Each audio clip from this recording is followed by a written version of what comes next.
What's going on, everybody, and welcome on in to episode number 218 of the Garage Beers podcast. Going strong since April of 2020 and still going strong here with you tonight.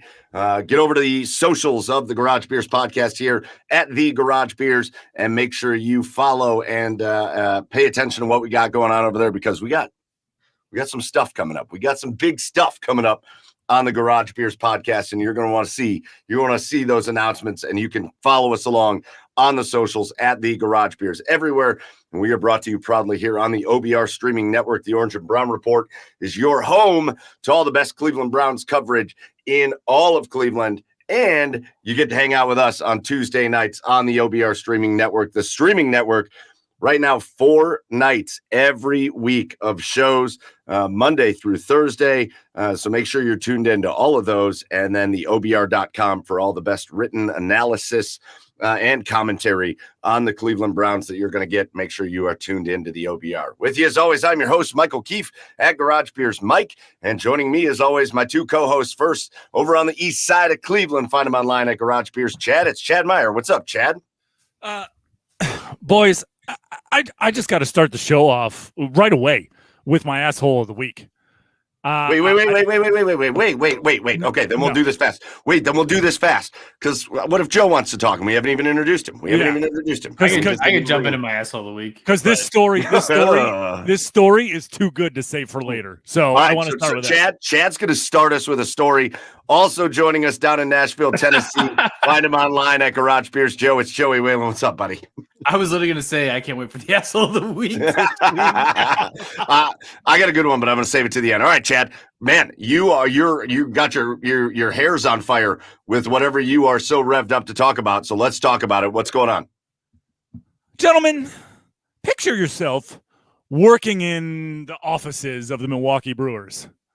Right? You just go about your normal day-to-day lives, whether you're selling tickets, trying to get leads on ticket sales or group sales, or, you're giving tours to different advertisers, media members, whatever.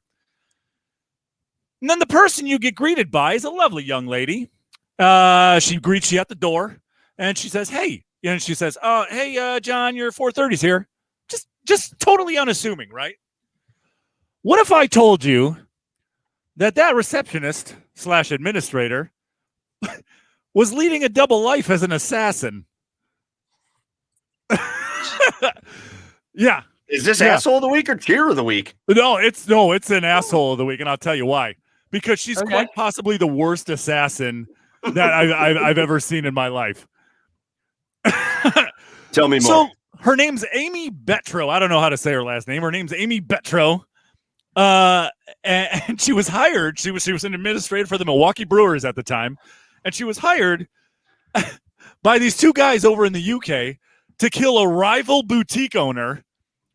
And then she goes over there, right? So she goes over there, gets on a flight, goes over there. She follows the guy. She stalks her target, and then she picks the perfect time to take him out. Goes in his shop, gun jams. Ooh. She runs away. I hate it when that happens. Runs away. She's like, shit. Okay. All right. I can do this again. All right. I can do this again. So she goes in there a couple days later. Goes again. Gun jams. Again. All right. And then. What an asshole. And then. She goes, you know what? I know a great way to intimidate this guy. I'm going to go shoot 3 bullet holes in his house. So she goes over there, shoots 3 bullet holes in his door, takes a picture of it, and then she texts the guy. And says, you want to rip me off? You want to be a drug kingpin? Go look at your house. I'll show you. Watch your back. I'll be shedding blood soon. And then the guy replies to him. He goes, I have no idea what you're talking about. I've never sold drugs before in my life. Oh. and now she's on the run from authorities in the U.S. because of her now thrice failed attempt to assassinate this rival boutique owner. And Another twist to this story is the guys who hired her are now standing trial for conspiracy to commit murder against this guy. So she is the absolute worst assassin you've ever heard of in your life, and she's an asshole. That'd be a good movie. Do you ever think this guy's not just a boutique owner, but he's like, he can't be, is it Deadpool? Is it because there's a chance this guy's Deadpool? It could be. It could very well be. Maybe he was just joking. He's like, yeah, I've never sold drugs before in my life. Yeah. But like she used her own credit cards, like under her own name to like stay in hotels in the UK to stalk her prey. And then she used her actual passport. Like she is the worst assassin ever. I guess to bring it into what we do here, what do we think this says about the Brewer season? They'll finish around 500 like normal. Yeah, it's tough. It's a tough go for the Brewers. Tough go. If you're gonna hire an assassin, hire one that knows how to assassinate. Yeah. No. All right. Well, that's real exciting. Chad. That's real exciting. I don't know how to even. I guess we'll just get into the regular show now. I don't know how to come back from that, Chad. Listen. Here's what we got going on for the show tonight. We've got some topics that we want to hit on, and you'll see Chad's name. And we'll kind of probably just start with this, but it's time for the doldrums, as Chad said. And thank God for the Cleveland Guardians. Thank God for them, because normally this is the time of the year where we're like, oh my God, what the hell is going to happen? What are we going to do for the next few months? But we'll probably start there. We've got a Stanley Cup Finals that we got to recap. The Florida Panthers are champions. We got coaches. We got coaches in Cleveland and Columbus. The Cavaliers, although unofficial, appear to have their man, and it looks like the Blue Jackets have got theirs as well. And so we'll get into the coaching trees and what's going on with both the Cavs and the Blue Jackets. Again, the Guardians are on fire, and so we'll talk about the red-hot Guardians who are in just an offensive slugfest in Baltimore tonight, trying to hold on to a 10-8 lead. And we'll talk about them and just the way they've been able to just keep going time after time after time and doing what they're doing. So we'll talk all things Guardians. But here's the other thing that we want to do. We've already got people jumping into the comments, just like Drew in Brick City, who's going to start us off with our Garage Beers of the Week, because that's where we're going to start. But Warped Wing Brewery in Dayton, Trotwood Lager tonight. And as always, Drew warms up with a handful of Busch Lights. He warms up with the Busch Lights, watching our buddies Pete and Brad over there on the React, and then he comes over and busts out the Warped Wings here tonight. Be like Drew, get in the comments, because if you got topics that you want us to cover, if you got topics that you want to comment on, even if it's a Browns topic, and God knows there are none of those. God love these dudes like Brad and Pete and Fred and Barry that just come out week in and week out talking Browns every day. I don't know what the hell to even talk about. But if you got something you want to talk about with the Browns, we'll talk about it tonight. We'll throw your topics in. We'll do our topics, and we'll have a good time here on the Garage Beers podcast on episode 218. So before we get into all of that, like Drew, who kicked us off, we're going to get into our Garage Beers of the Week, where we're going to throw it around and talk about what we are drinking tonight. And so, boys, Chad, you're already on a roll, so we might as well let you keep it going. Chad, what are you drinking tonight? Did you bring home some vacation beers?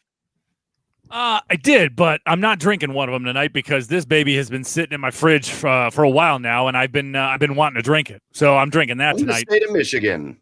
Well, it is part of the Great Lakes. From Great Lakes Brewery, guys. Hey. Yeah. It's the limited barrel aged series. It's the Bourbon Barrel Quad. Oh, yeah. This is right up Mike's alley. Right. It's a mixture of all different types of beers, because I've been reading on it. There's nothing that says what type of what type of bourbon this is aged in, but my God, is it strong as shit. So it's 11.5%. Oh yeah, let's go. Look at that. There baby. You go. Yeah, look at that baby. I'm only going to need one of these tonight, so here we are. We're off to the races, folks. All right. Chad's going hard on the quad. Barrel aged quad from Great Lakes Brewing. How is it? Oh, it's delicious. I pick it up, Mike. I mean, this is, like I said, this is right up your alley, dude. So next time you're at Heinen's or Aldi's or wherever it's sold, I mean, if it's there, pick it, because, as they say, it's limited. So you want to get it before it's gone. All right, so Chad's got that one. Joe, what are you drinking tonight? Does somebody say beer theme tonight? Because we also have a barrel-aged stout. Hey, son of a bitch. I know. I've had this on before, but it's so good. It was at my beer store. It was calling to me. It's the Ryan Geist Barrel-Aged Cafe Inc.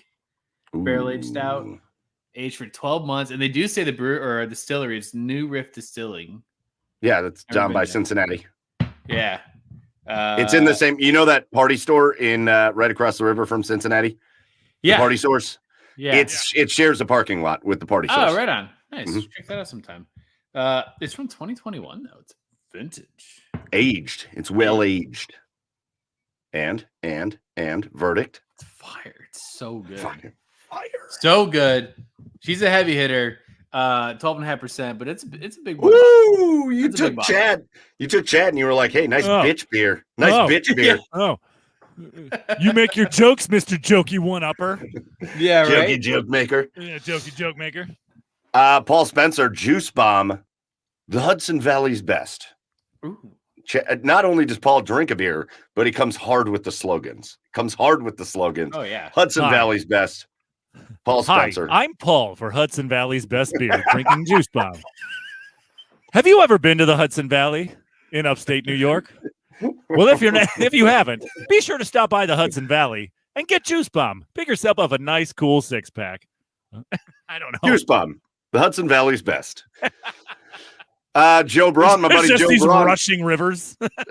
Joe Braun out there in Western Ohio drinking Narragansett Fresh Catch. Love that. Yeah, let us know what you're drinking. Keep throwing them in. Boys, if I would have known we were going like barrel-aged drink night, then I certainly would have figured that out. I don't have any of those around. I was sitting here thinking while you guys were talking, like maybe I would just leave and like run up. Go grab one real quick. Yeah, sure. Yeah, but I don't have one. We'll hang out. Joey and I won't talk. Everybody just hang out. Does Treehouse do barrel-aged? They do barrel-aged things, but I don't have any of them. Instead, I do have Treehouse. Treehouse, the beautiful can, it's golden. It is bright, would you say? Is it bright? Would you say? See what you did there. Oh, boy. This is a classic American double IPA, 7.8%, so the real bitch beer of the night. But there it is. Hold on. You're not going to be able to see the logo, but the logo is there. And it's great. It's just a nice American double IPA. Cool, crisp, and refreshing and delicious. Nice. Boys, the one thing I wish I had, so we went out to dinner tonight, and we went to a place in Bay Village called Chatty's Pizza. And Chatty's Pizza is great, great atmosphere, and they serve all kinds of drinks there, but they have a couple like old man beers, and I had a couple Strohs with dinner tonight, a couple cans of Strohs with my pizza. Oh. That was delightful. I wish I would have had some Strohs in the house. I would have brought those. But Joe Maddox is here drinking Treehouse King Julius. So shout out to you, Joe. A delight from Treehouse. 2 boys drinking Treehouse on the podcast tonight. Again, keep your drinks coming. Boys, cheers. Everybody here live, cheers. And let's get into the meat and potatoes of episode 218 of the Garage Beers podcast. And again, we want you guys to be involved in this show. We don't have a special guest tonight, though. Man, I got to say, Tim Alcorn was the MVP of special guests today. Our buddy Tim Alcorn, the voice of the Cavaliers, he's going to come on with us soon. I actually reached out to him today to ask him if he wanted to come on, but he can't really comment on anything until it's official because he's a Cavs employee. So he's like, you probably don't want me on now because I can't really talk about anything. And I was like, oh, yeah, that's a good point. But he'll be on soon. But, man, Tim was giving me phone numbers left and right of some people that hopefully we can set some stuff up with. And I started getting some responses right before the show. So, so there's some big names. There's some big names that we're working on. But tonight it's just us, which means it's us and it's you in the comments. So like I said at the top of the show, if you want to be a part of the show, if you want to help us or talk about anything or just get any conversations going, get them over in the comments. And if we don't get to them right away, we'll get to them before we get out of here. And that could be Cavs, Guardians, Brown, even the Browns right now. There's nothing to talk about with the Browns. But if you want to talk about the Browns, we could talk about the Browns. Blue Jackets, Buckeyes, college football. It doesn't matter. Whatever you want to talk about, let's talk about it. So make sure you get in the comments there. I mean, after this Guardians game, I'm going to put on the Missoula River Motorboaters game. So I got that going for me. All Yeah, right. Yeah, like this ESPN Plus is the shit. It's got all kinds of I like love ESPN Plus. it's got all kinds of independent pro like baseball teams on. Like the Missoula River Motorboaters are facing the Minot Hot Tots after this, and it's just going to be a classic. I have a feeling it's going to be a classic. That shows you what area of the sports calendar we're in right now. So yeah, please give us some fucking topics. Well, like you said, it's the doldrums. And frankly, it normally, like I said at the top of the show, this normally feels like just the death of sports, doesn't it? This time of the year, if the Guardians aren't good, the NBA season, the NHL season's over. We are still months away from kickoff. Like, we're looking forward to training camp. And I got to be honest with you boys, training camp bores the shit out of me. Yeah. Oh yeah. We sit here and talk about, I got to sit in training camp. This could be my asshole of the week, but I got to sit during these training camps and I got to sit and watch 2,000 videos a day that people are posting of like, check out this throw from Watson to whoever in the back of the end zone. Or my favorite one is when they have some schmuck quarterback in just to be a camp body. And they're like, check out this dime from a guy I've never heard of to another guy I've never heard of. And it's like a 5-yard out. Oh God. And it's and normally we have to look forward to that just to give us something other than June and early July baseball. Obviously, we got the baseball all-star game coming, but this week is a good week. We're not quite in the doldrums yet. We're not quite in the doldrums. We get to talk about championship stuff. Well, we get to talk about championship stuff, and we're here. We're at the NBA draft. We're at the NHL draft. Yeah. We're just about at the Major League Baseball draft, and that's huge for Cleveland because the Cleveland Guardians have the number 1 overall pick. So we're still in a bit of a good spot when it comes to sports. Although, again, it still feels like a little bit of a gut punch. Once the NBA and the NHL playoffs end, it always feels like a little bit of a gut punch. Like, right. And it's only because things were so fast paced. It's the best sporting season. And then it's gone. Things were so fast paced and so exciting. And in hockey, every possession of the puck for the last week and a half has mattered immensely, right? Oh, yeah. And in the NBA, every possession matters, and every defensive stop is huge, and every miss is big, and every make is big. And then it all ends, and you're like, it's hard to separate, boys, isn't it? Like the Guardians will lose a game, like whatever the next game they lose is, which is not going to be tonight, but whatever the next game they lose is, you have to like separate out of like playoff mode. And remind yourself that, oh, shit, it doesn't matter. It doesn't matter that they did not win this game. This is literally game 77. And like in any normal sports calendar, like that would mean something. But no, the season's only half fucking over. Well, and I've got to say, shout out and thank goodness for the Guardians this year because they're must-watch TV. I mean, the Guardians are must-watch TV. Oh, 1,000%. You could think back to that 2022 team that made a run and they won the playoff series against Tampa and they played a really good series against New York and ultimately came up short. This team is 1,000 times more fun to watch. Yes. I mean, this team, and that's not to take away from that 2022 team because that was a blast too, but this team is almost the first half of the season has almost, dare I say, been like dominant. They've been like a dominant baseball team. Yes. Is it the best team of the? They're 45-0 when they have a lead going into the 9th.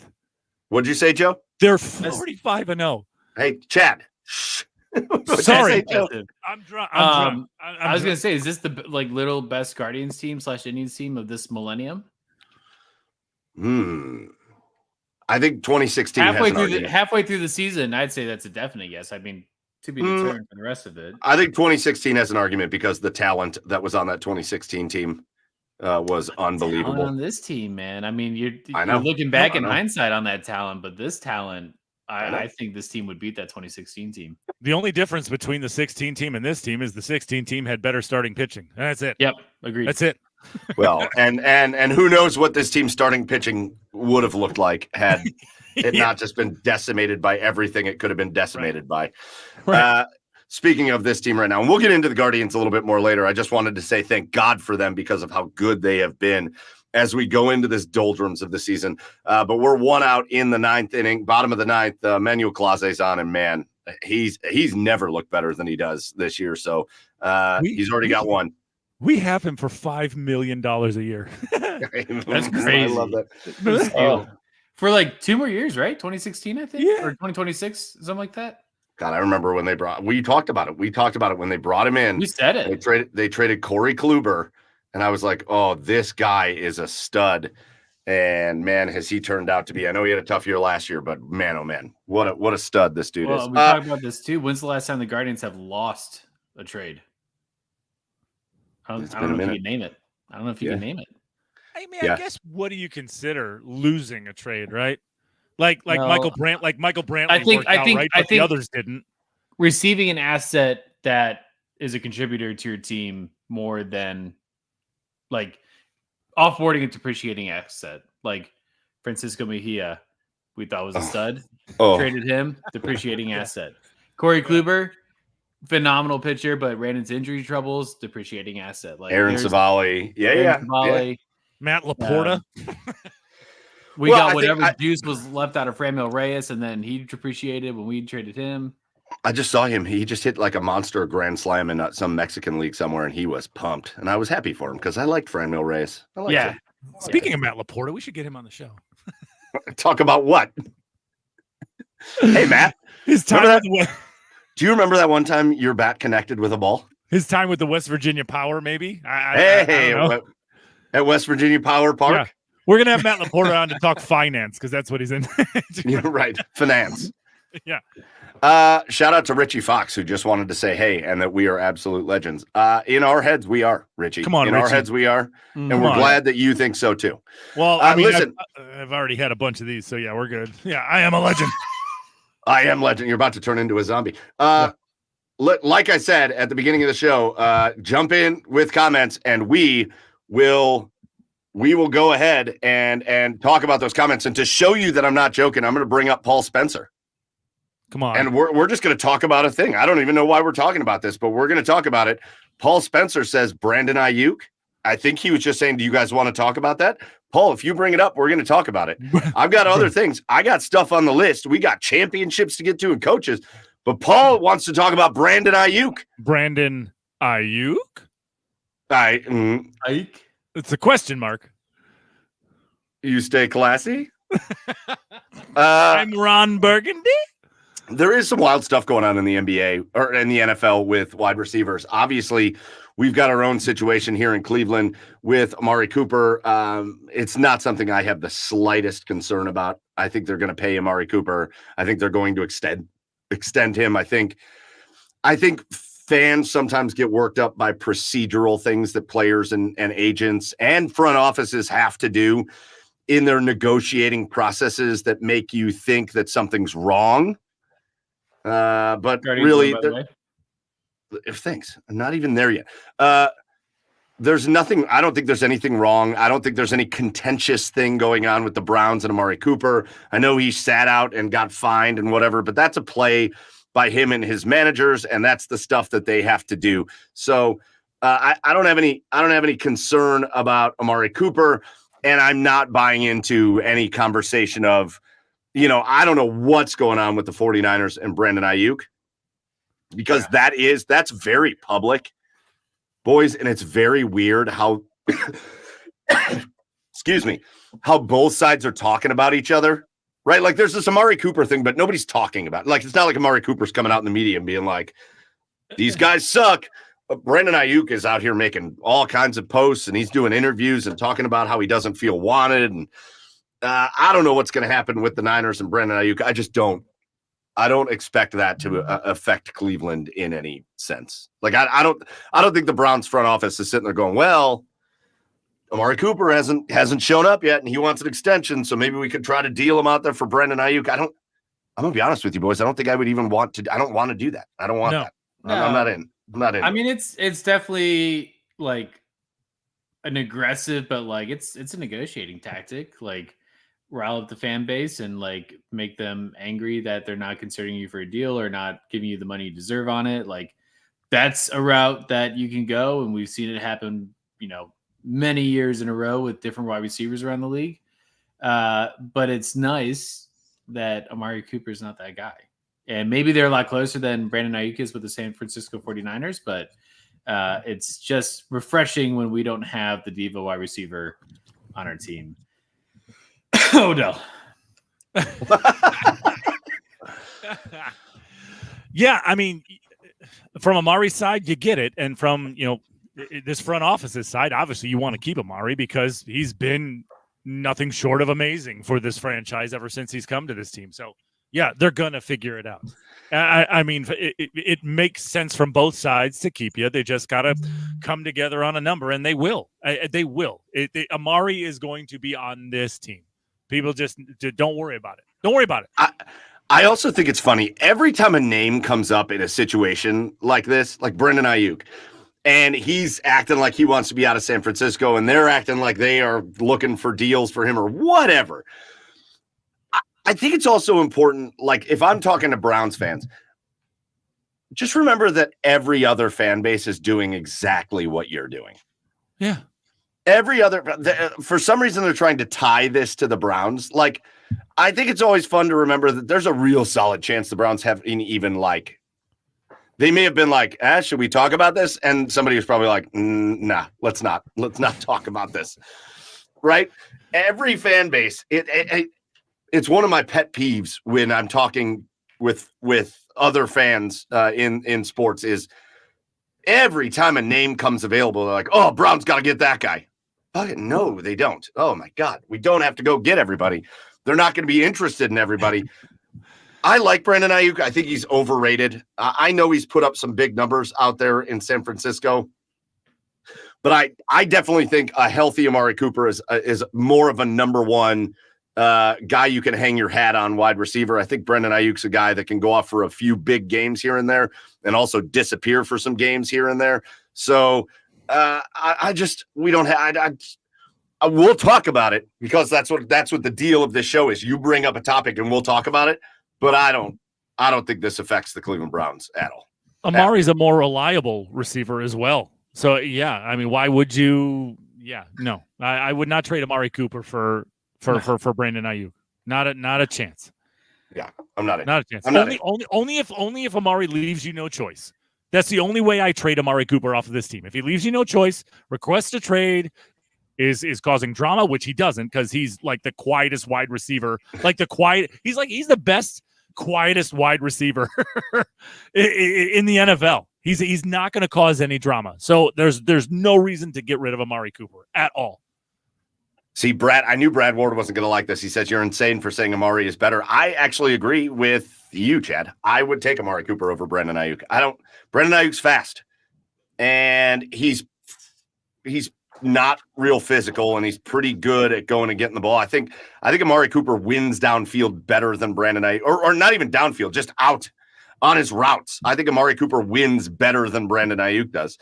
I think he is more physical and stronger, but he's still fast. Everybody talks about him like he's slow and lumbering. He's not. He gets behind defenses all the time. I think Amari Cooper is like the craftiest number one guy in the league. And again, I think Brandon Ayuk is.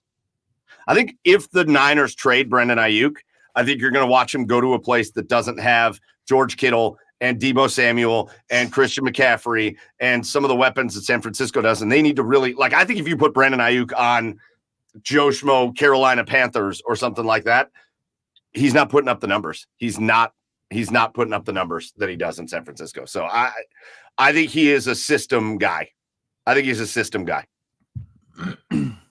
He's not my favorite. I've never been a big Brandon Ayuk guy. Anyways, all right, there we go. Paul Spencer, look at Brad's going off in the comments. We love this for you, Brad. He's going nuclear in the comments. I don't think he's all that physical. All right. Another topic that came up, and this was going to be our next one. So Aaron Williams will get to your comment here in a little bit. But the first topic that we were going to bring up here tonight, we've got a new champion. Our newest champion happened last night in the Stanley Cup playoffs. It was Game 7. The Florida Panthers go up 3-0 on the – oh, there went Chad. Chad was like, fuck this. Chad hates hockey. Hold on. I got to wait for Chad to come back to talk hockey. In the meantime, Brad says, go watch him beat up the Steelers. Fucking Brad, everybody beats up the Steelers. They're trash. My grandma could beat up the Steelers, and she's been deceased. All right. All right. Stanley Cup. Hey, Chad, I know you don't like hockey, but Stanley Cup Finals last night. Guys. Sorry, the Florida Panthers. I'm a dipshit and forgot to plug my computer into the router. I love that. Oh, yeah. The Florida Panthers go up 3-0 on the Edmonton Oilers, and then Edmonton mounts a comeback for the ages. They tie the series 3-3. They force a deciding Game 7 down in the middle of nowhere, Florida, last night. And that place was rocking. The Panthers world was on fire.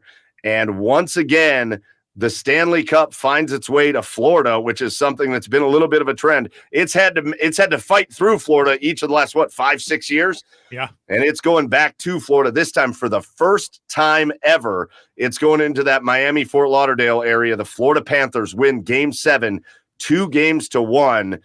Boys, what a series we saw in the Stanley Cup final. Yeah. Go ahead, Joey. Go ahead. One for the ages, right? I mean, it's got to be one of the best of the past 10 years. They don't even have to fly to Miami after that victory either. They're right there. Suck it, Boston. But it was so entertaining. Like, what a script of a series to go up 3-0, have the Oilers provide one of the most tremendous, if not the most tremendous comebacks in Stanley Cup Finals history.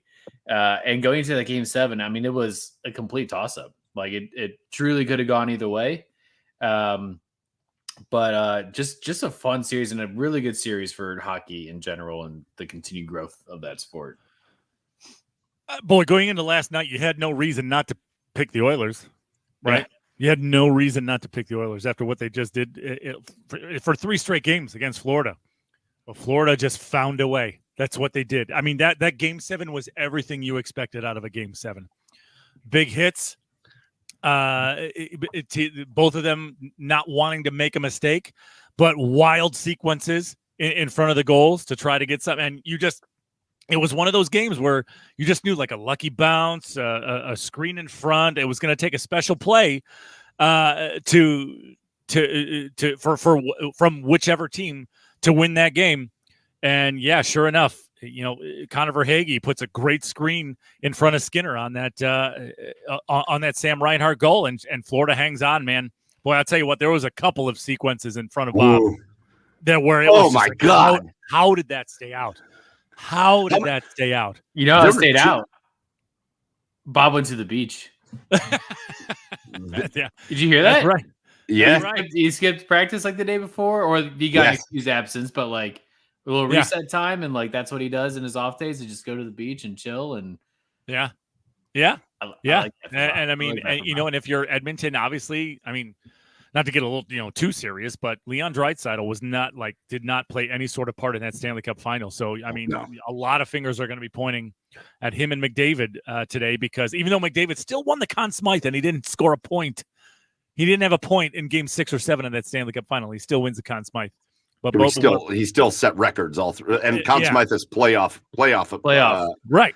But both it's of those a playoff trophy, and he set records. But both of those guys not showing up at Game 6 and 7, so they're going to get fingers pointed at them. So, but they'll be back. That Edmonton is going to be back. I have a feeling they're going to win the Cup next year. But what a series! What a sport! Man, hockey's awesome. Hockey is awesome. We don't have to stop telling people hockey is awesome. You don't have to convince people, Chad. I didn't say the playoffs were better than anyone. I said hockey is awesome. It is. Yeah, it's fine. Yes. You brought up those moments in front of the net, especially in the third period. And there were a couple times where it was Connor McDavid. Untouched. He's not checked. It's like they lost Connor McDavid directly in front of the net. And those are certain goals. Those are certain goals. And Bobrovsky made some incredible stops.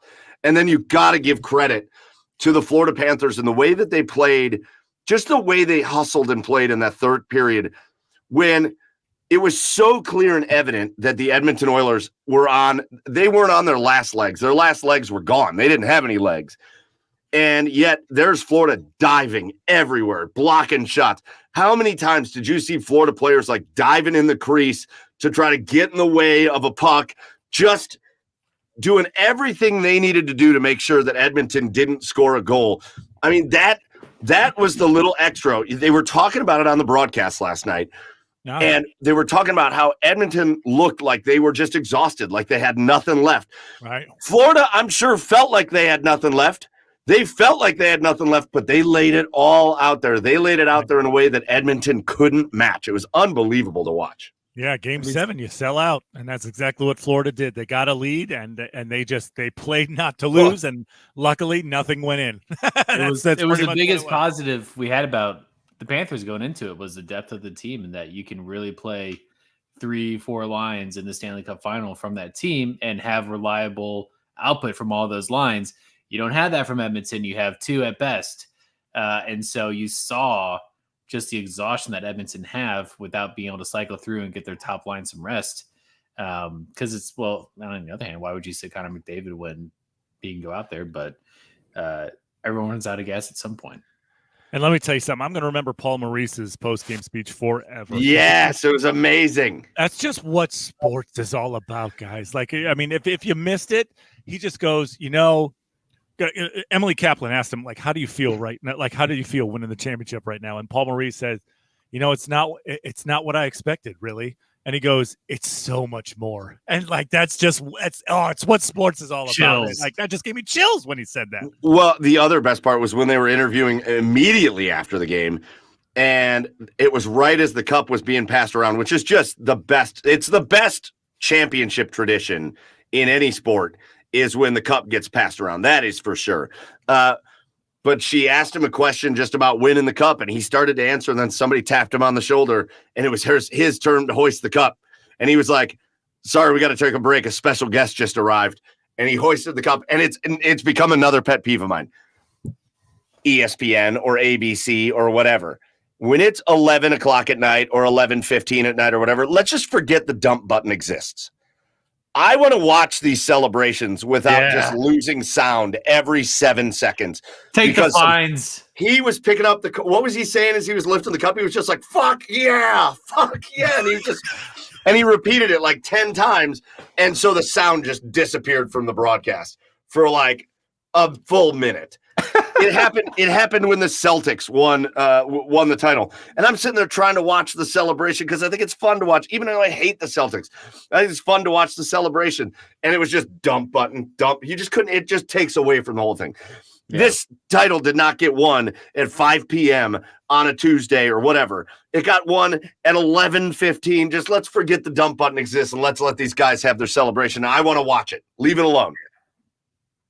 Or they should have like I totally agree. I mean, we're in an age now. I mean, look, cable TV, cable TV is going by the wayside, and everything's going to the internet now, and a lot of things are getting a lot of leeway. You see a lot of swear words happening. Just let it go. Everybody just let it go. Cable companies like making money, right? Disney, ESPN, they like making money. Why don't they just do a paid tier of explicit live TV that doesn't have the dump button, and you have to be 18 or over to subscribe to it, and then you just have normal TV that dumps the audio? Yeah. And listen, look, Tim Alcorn's here, hanging out with us. What's up, Tim? I already called you the MVP of the show for what you were pulling for us earlier. But pay the FCC fine? Yeah. So yes, it's not my money. Right. Yeah, of course. It's not my money. And I'm sorry, Tim, but these networks got the money to pay the FCC fine. It's just a drop in the bucket for ESPN. Come on. Yes. Come on. It takes away from it. I wanted to get back to a couple comments because getting this going, it was Aaron Williams that said, Hockey Chat, anyone feel like the coaching staff for Edmonton pooped the bed the last 3 to 4 minutes of the game last night? And I'm interested in this because I texted you guys this last night.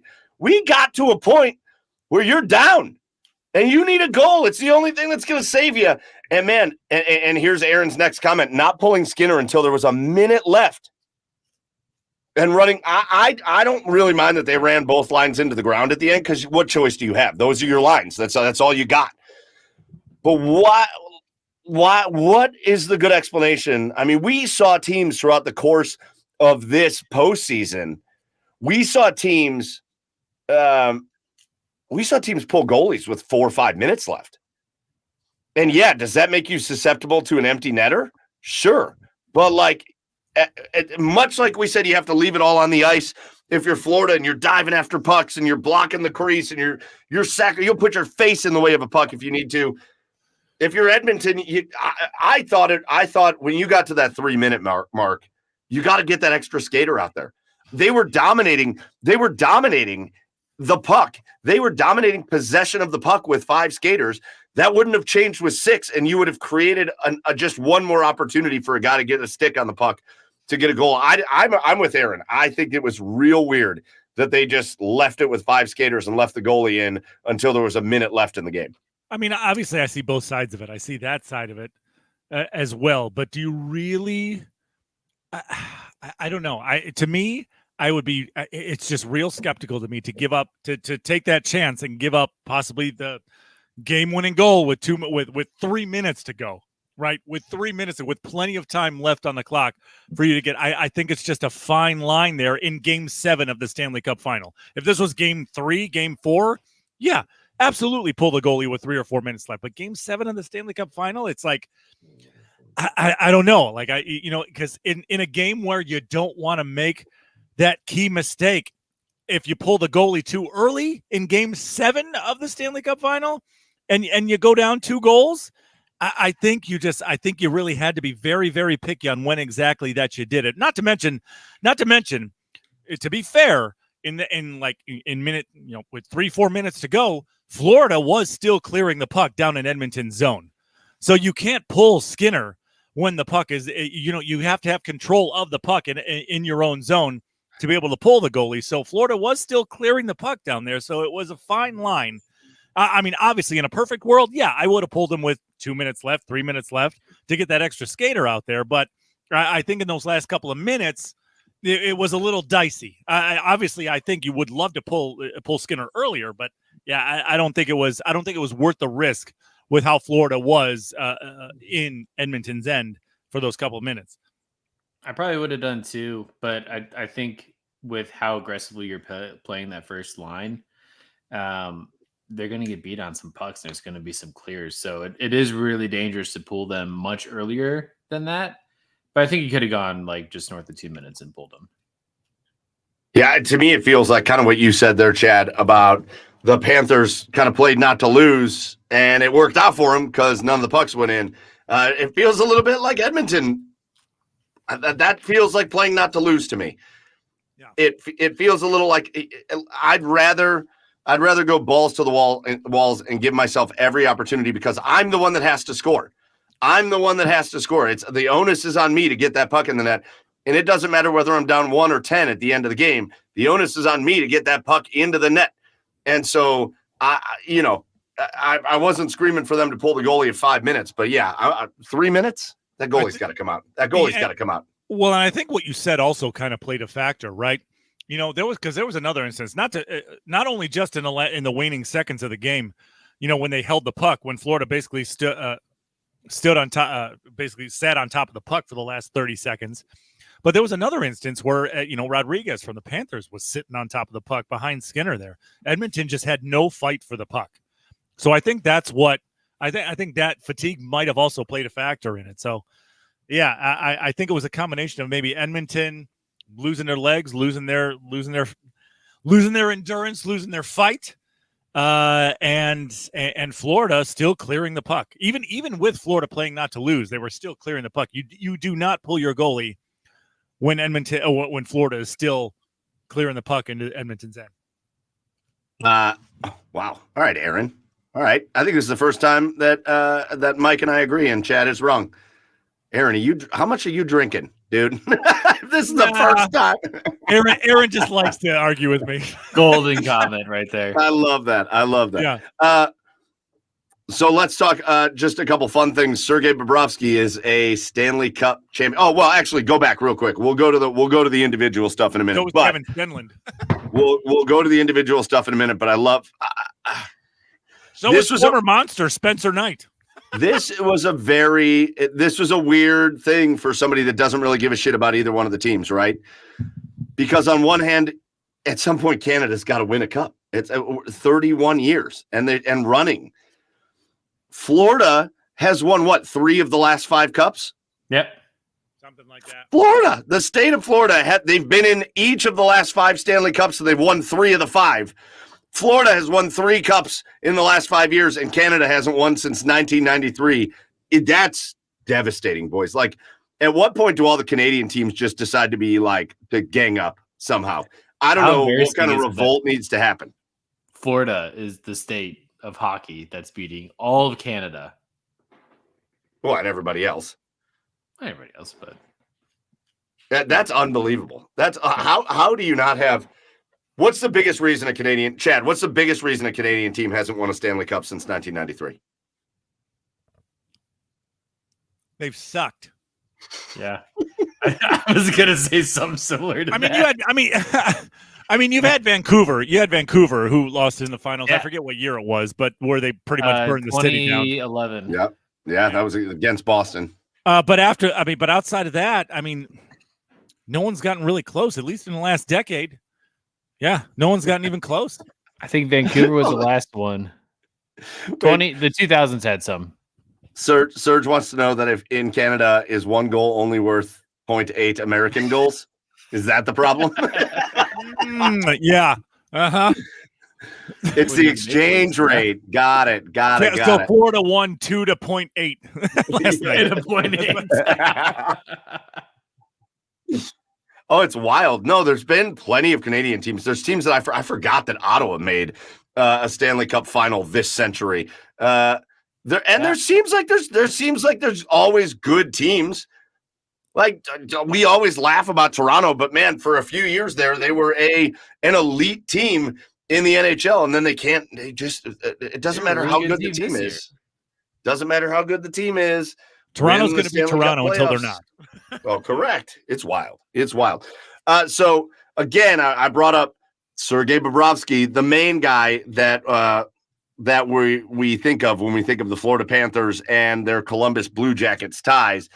Bob was the goalie here in Columbus for quite a long time, and now he gets over, and he's been doing it over the last couple of years, gets over some of the perception that he maybe isn't quite a playoff performer, and he has been now for the last couple of years, and he certainly was this year. Outside of those couple games where Edmonton got back into it and Bob really struggled, man, he showed up big in Game 7. Bob is a Stanley Cup champion, and I was interested to see how Columbus fans were going to react to that.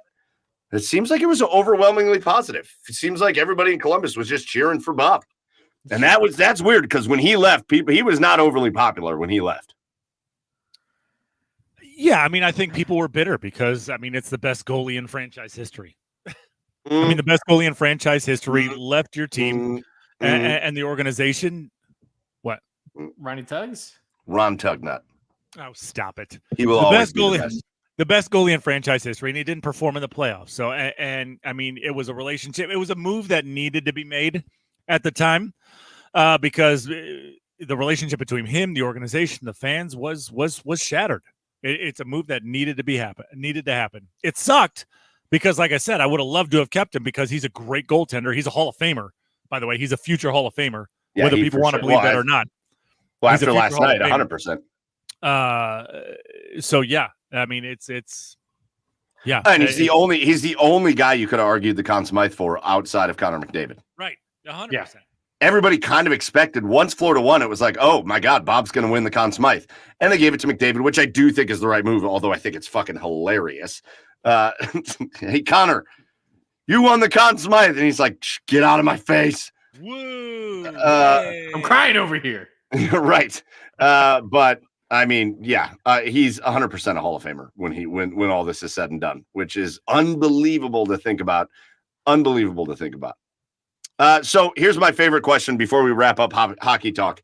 As knowing what the Blue Jackets are getting into, we're not completely wrapping up because we got to talk about coaching, at least rumors at this point. But when you look at what the Florida Panthers did as they made their run to the Stanley Cup, and you are the new brass at the Blue Jackets, and you're about to have a new head coach with the Blue Jackets, and you're the players with the Blue Jackets. I always love to think about it from that perspective. If you're watching this, let's say you're a player or a front office member for the Columbus Blue Jackets, and you watched what Florida did to put themselves in position to win the Stanley Cup. What's the biggest thing you learned from the Florida Panthers? And what's the biggest takeaway that you try to implement back with your team?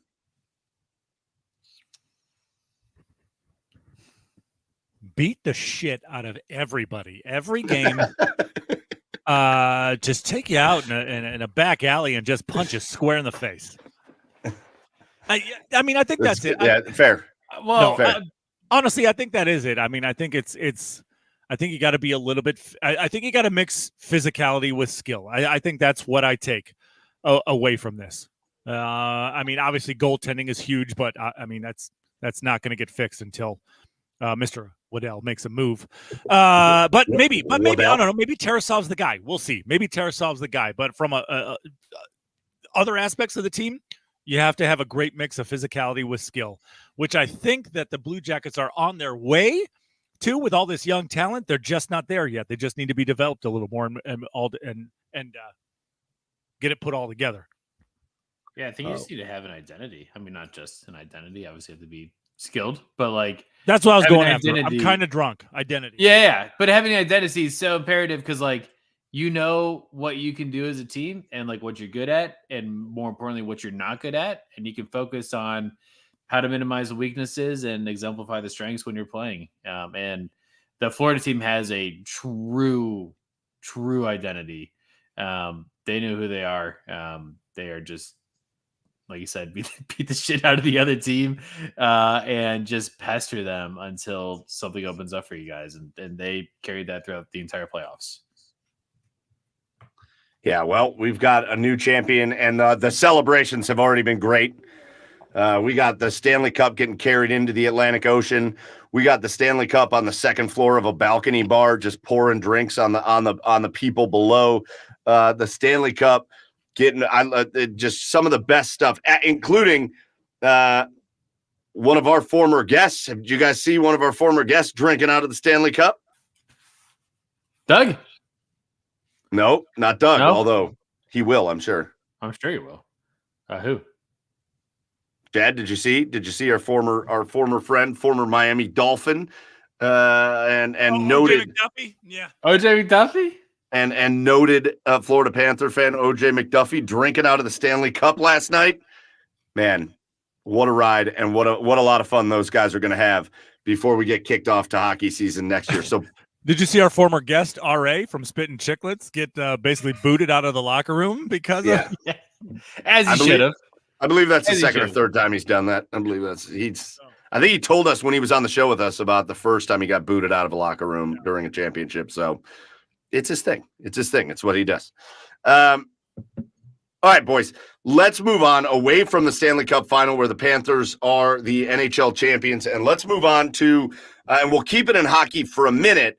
A little news breaks when it comes to the Columbus Blue Jackets. And it was another former guest of ours, John Butchiegross, today on Twitter X, came out and said that it looks like the Columbus Blue Jackets are deep in negotiation. Now, I saw some things from other sources that say it's a done deal, but I haven't seen that reported officially yet. So it looks like, though, the Columbus Blue Jackets have landed on their next head coach, and it looks like that man is Todd McLellan, the longtime head coach and Stanley Cup winner with the Los Angeles Kings. Todd McLellan, it looks like that's going to be the guy that they choose to lead the Columbus Blue Jackets organization. Again, that's not official. That has not been announced by the team. However, John Butchiegross reported it, and then I saw a couple other places report it even more definitively than Butchiegross did.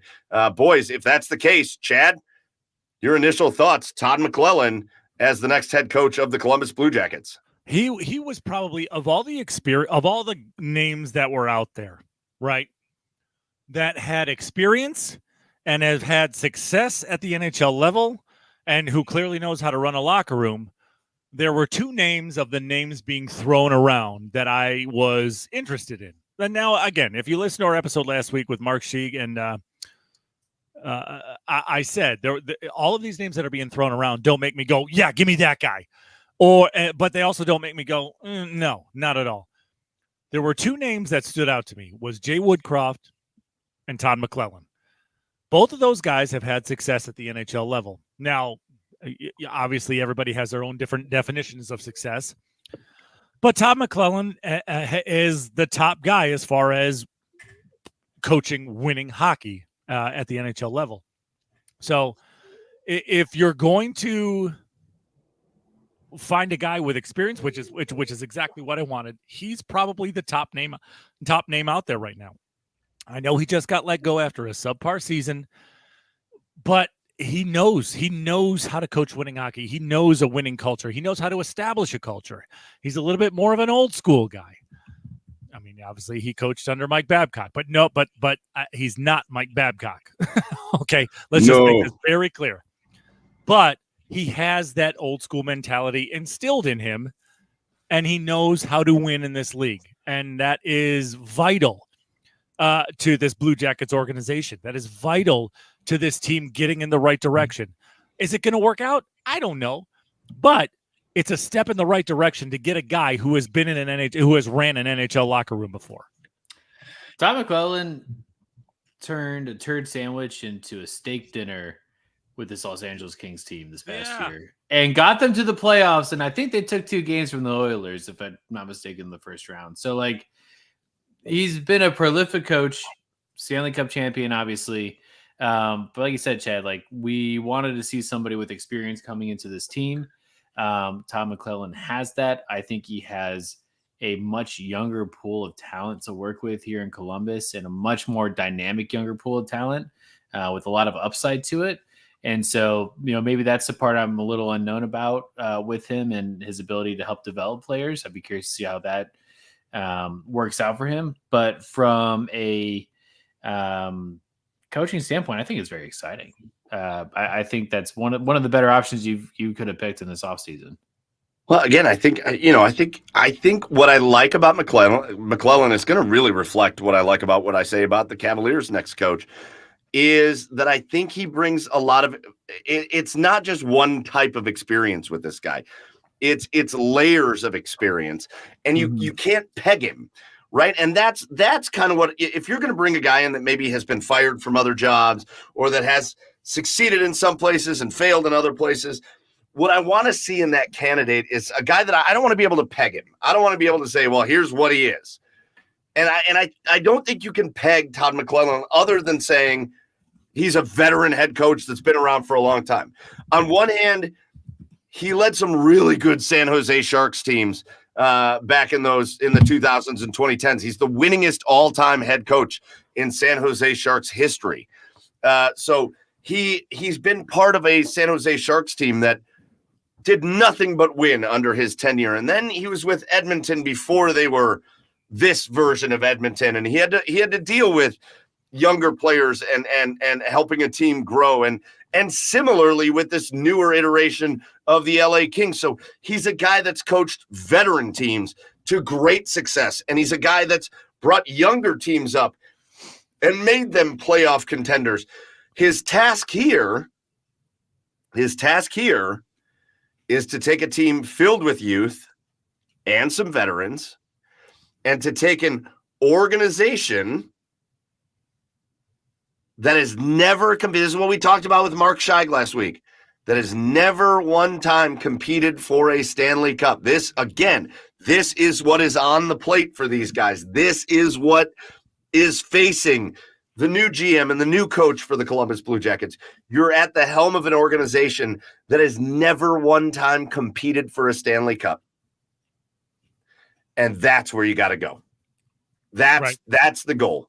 You got to be the guys that get them there. And so that, I think I think that's a real interesting thing, but that's why I like the coaching choice. If they do go with McClellan, and I'm getting text messages asking me why I keep saying you can't peg Todd McClellan. Because he doesn't like it. Because he doesn't like it. Oh no. Because it's not his thing. All right? Sounds like a good transition for the SO Not week. his thing. Splinters of the week. No. No, you can use that word in different ways. Chad disappeared off the screen. Chad's gone.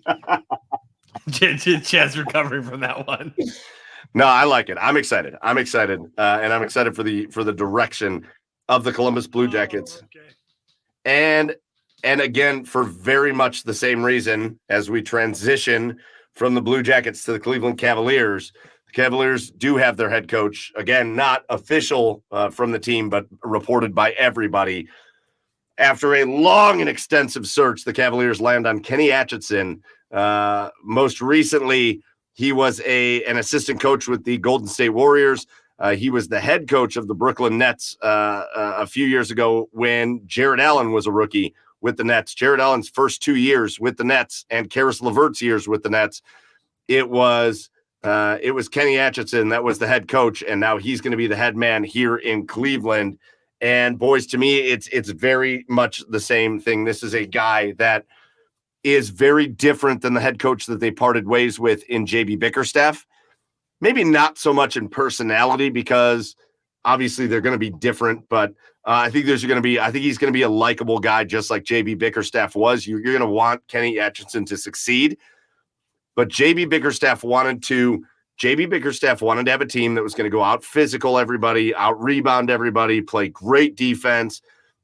And in this modern NBA, the offense under JB Bickerstaff kind of was a second thought there. Hey, if we do this and this right, then the offense will kind of speak for itself. Atchison's philosophy is going to be much more offensive minded and offensive oriented. He is an offensive head coach. His schemes are going to look a lot different. And I think the goal, and I think the goal with him is going to be whoever's on the roster, and that's going to be a big question still. They still haven't announced any kind of extension with Donovan Mitchell, even though it seems like that's a foregone conclusion at this point. And then we're going to have to find out what that means for Jared Allen, what that means for Darius Garland and all that. But with whatever guys are on the team, how do you develop them, and how do you turn this into a team that can do the defensive things that they've done in the past while also being a much more adept, efficient, and just overall better offensive team with a better scheme that is not easily defended? And that, I think, is why they landed on Kenny Atchison. So, again, a guy that comes from a lot of experience, and he's had a lot of experience with good teams, and he's had a lot of experience with developing teams. And I think he's going to be able to bring all of that experience to this next head coaching job, his second in the NBA, boys. I don't know. When you saw the news finally break through yesterday, give me your first thoughts. Well, the Cavs clearly pegged Kenny Atkinson. And I don't know why I cannot say Atkinson. It's like a hard thing for me to say. Atkinson.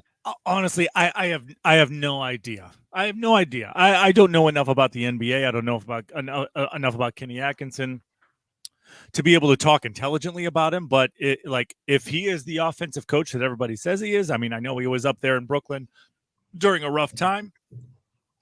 But if he's able to get the most out of a guy like Evan Mobley, if he's able to get the most out of a guy like Jared Allen, and if he can figure out how to use that front court in ways to where they're not on the floor together as much, it's going to be a success. If he can figure out a way to how to get the most out of this offense, because the NBA nowadays is an offensive league, I think it's going to be. Obviously, I'm excited about it. If he's able to bring another ring to Cleveland, sure, absolutely. So yeah, I'm hopeful. I'm cautiously optimistic about this. I think it's really exciting because now we'll see where the rest of the dominoes start falling for the Cavs. Again, hopefully Donovan Mitchell signs his extension. We thought that was going to happen, I think, before that a coaching decision, but it's going to happen after if it does happen. So that's next. And then, like you said, Mike, we have all these other players, the big four, where like any decision could be made. You kind of maybe think Jared Allen might be safe though. But maybe with the hire of Atkinson, maybe that's true. Yeah, that's what I was thinking. And you got Donovan Mitchell posting pictures on Instagram of him hugging Jared Allen.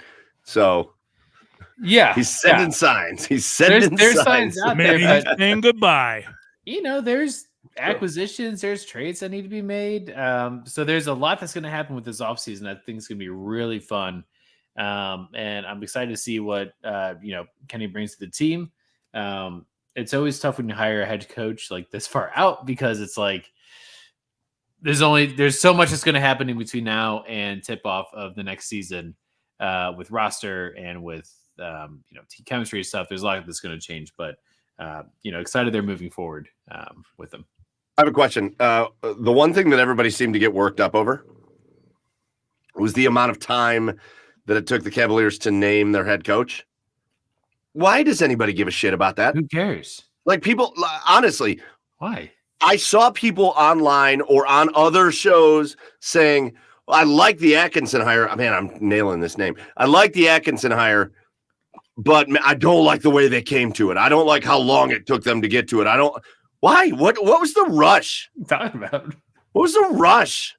I know people are for 4 months. I know people are like, well, the draft is coming up. They're still going to make their picks in the draft.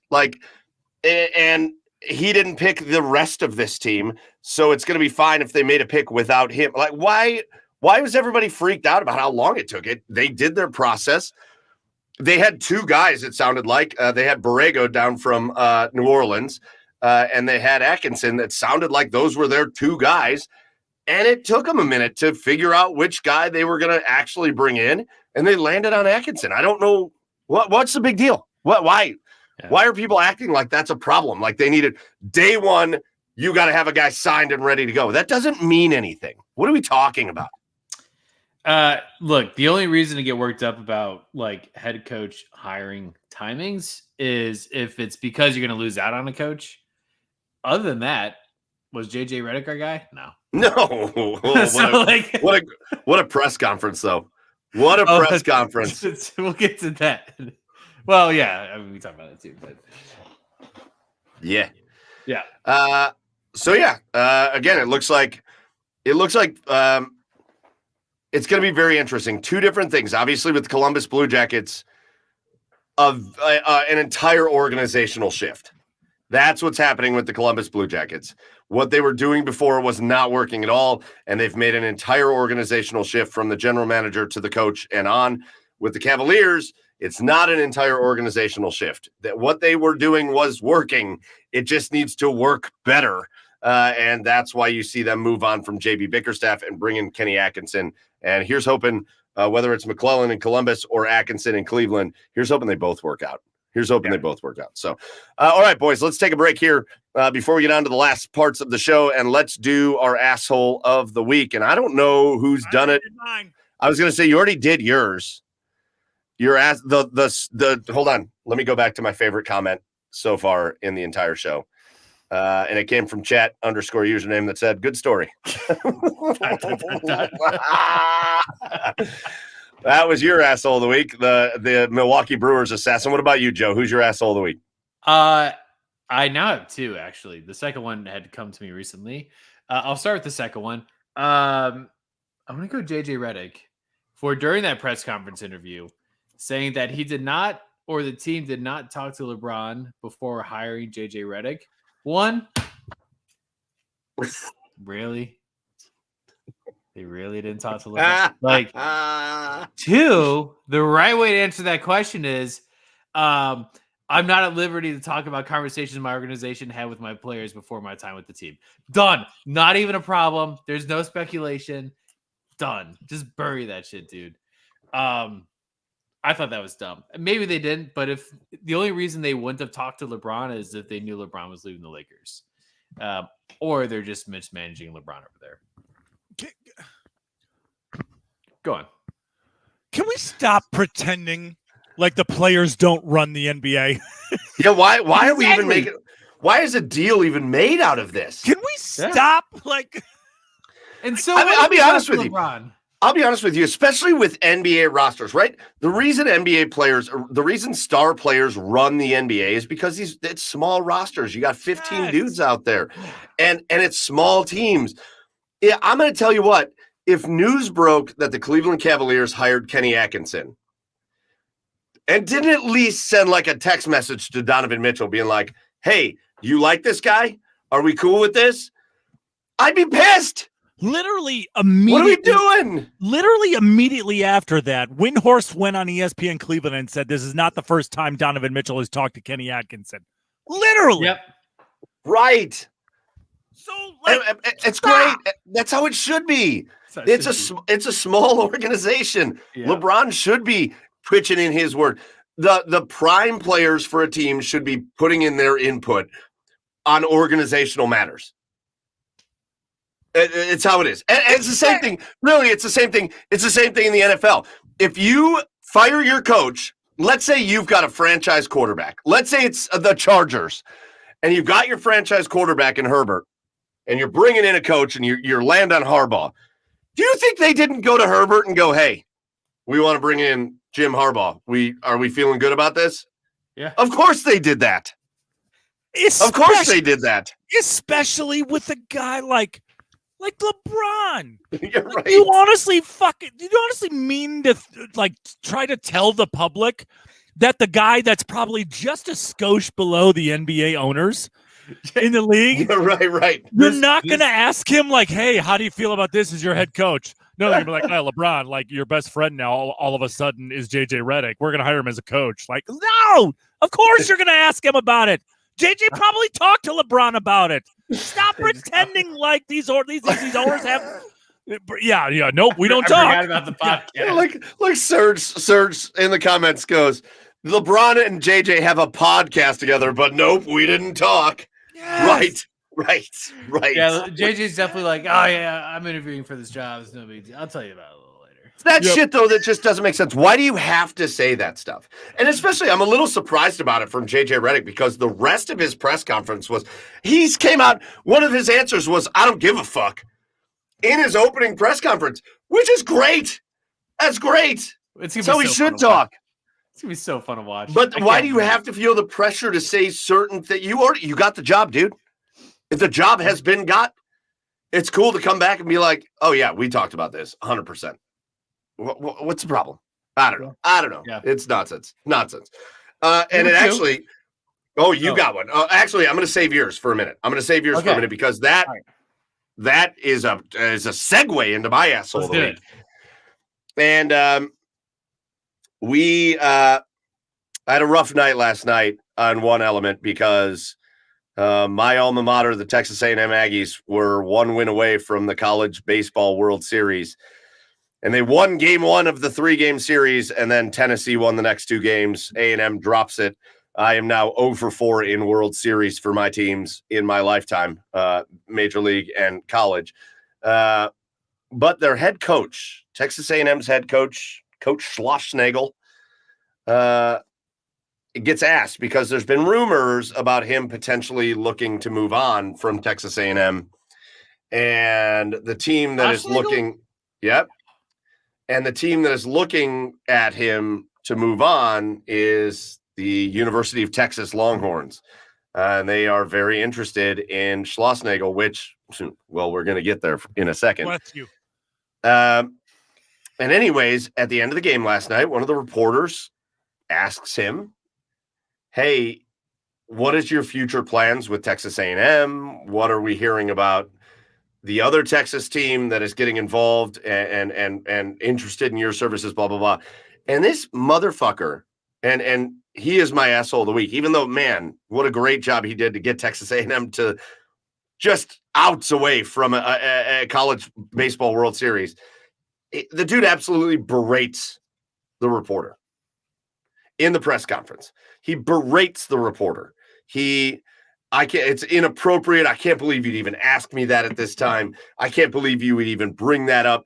I moved away from my family to come take this job at Texas A&M, and I can't believe at this time that you would do this. And he just berates, just completely. I came to A&M for a reason, and I can't believe this is something you'd even ask at this point in this situation, right? And that's what he does. He just goes off. Jim Schlossnagel. Today, he accepted the job at the University of Texas. 24 less than 24 hours. Less than 24 hours. Not a bad that's a fine response. It's aggressive, but less than 24 hours after absolutely berating this reporter that just asked a question. less than 24 hours, he accepts the job at the University of Texas. Yeah. So what? I'm moving 2 hours west, but I'm not. Okay, I'm not moving 2 hours west until tomorrow. Okay, until tomorrow is when I'm moving 2 hours west. Okay, I'm leaving my family. My family has to drive an hour and 45 minutes to join me at my new job in Texas. But don't you dare ask me that right now. Okay. It's the same. It's the same thing as JJ Redick being like, "No, I didn't talk to LeBron." Listen, the season's over. You just coached a tremendous run by Texas A&M to, again, they weren't real close in yesterday's game, even though it wound up a one-run game. It really didn't feel like it the whole game. But the day before, A&M had the lead going into like the 7th inning. Like you were outs away from a college baseball World Series. It's over. The season's over. Even if you want to just, again, it's what you said before, Joe. There's a way to answer it. Listen, right now I'm focused on these kids and getting through tonight, and then we'll see where the future takes us, right? Instead, you make that reporter, you try to make that reporter feel like an asshole. And in the end, it's you, Jim Schlossnagel. You are the asshole of the week. Not for what you did for Texas A&M, because that was great, and we love what you did for A&M, but to just berate a reporter for reporting something that's true, and then 24 hours later, doing exactly what the reporter that you berated asked you about, makes you an asshole. Makes you an asshole. Mike, go ahead, Joe. You'd be proud. Not this is my asshole, but at the softball game I played last night, on the other team, there was a guy that just graduated from UT and he was on their baseball team last year.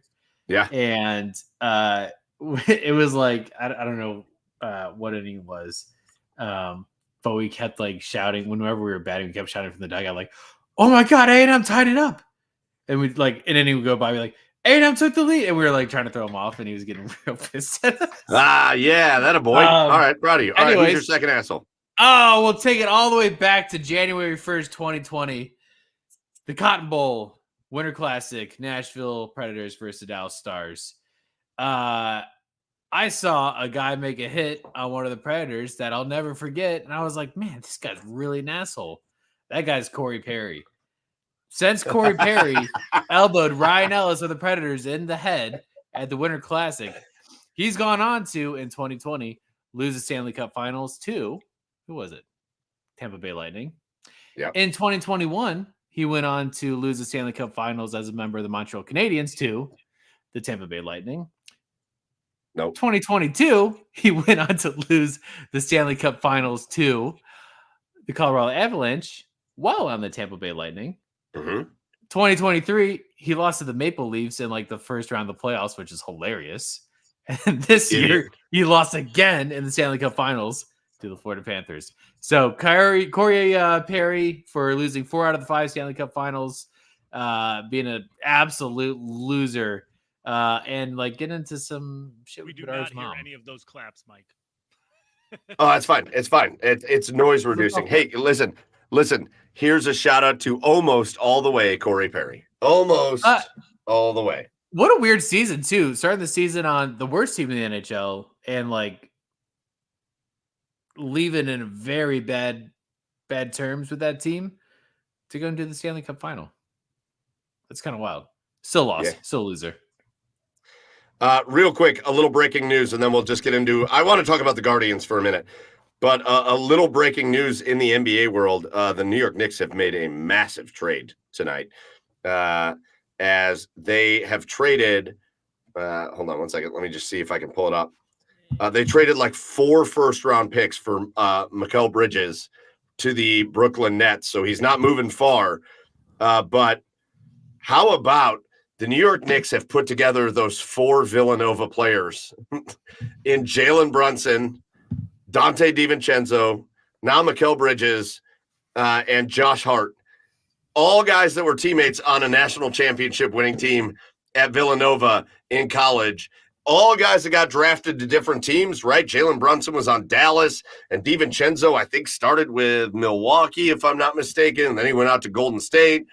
And Josh Hart has been all over the place, and Bridges with the Nets. Now they all find their way to the New York Knicks, and they traded a lot. They traded Bogdanovich, I think 4 first-round picks, a couple second-round picks to the Nets for Bridges. I don't think I would want my team doing that. Is that What a good? great That's trade wild. for I the don't know. Jets. Is that good? Is that good? Listen, for the Nets, it's a lot of draft capital, and you weren't competitive with Bridges, so okay. But did the New York Knicks get substantially better? Yes. In the short term, yes. Bridges is unbelievable, and he's going to fit incredibly well with the New York Knicks. And the Nets for the long term are looking great now. Yeah. But in the short term, the New York Knicks have a real shot for the next 2-3 years to win an NBA Finals. The road for the Cleveland Cavaliers out of the East got much harder tonight with New York. Got much harder.